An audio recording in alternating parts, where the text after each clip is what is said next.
2018। उस समय श्रद्धा 25 साल की और आफताब अमीन 27 साल का था। दोनों मुंबई के मलाड के एक ही कॉल सेंटर में काम करते थे।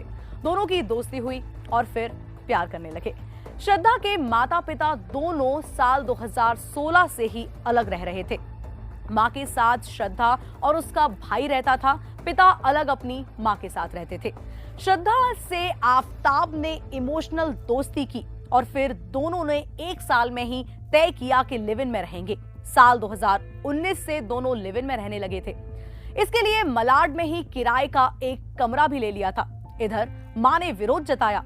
तब श्रद्धा ने मां से कहा था कि मैं 25 साल की हो गई हूं और मुझे मेरे फैसले लेने का पूरा अधिकार है।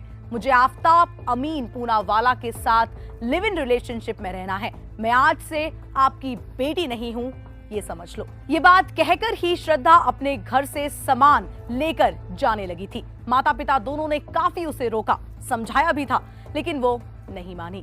दोनों एक साथ लिव इन में रहने लगे। इधर माँ बाप परेशान, खुद की बेटी की ही खोज खबर व्हाट्सएप स्टेटस, फेसबुक और इंस्टाग्राम से अपडेट लेते थे।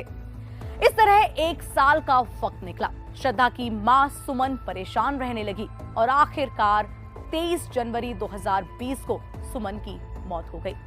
सुमन की मौत पर 4 साल पहले से अलग रहने वाले उनके पति और 1 साल से लिव इन में रहने वाली बेटी श्रद्धा भी आखिरी बार वहां पहुंचे थे, पर बात नहीं हुई।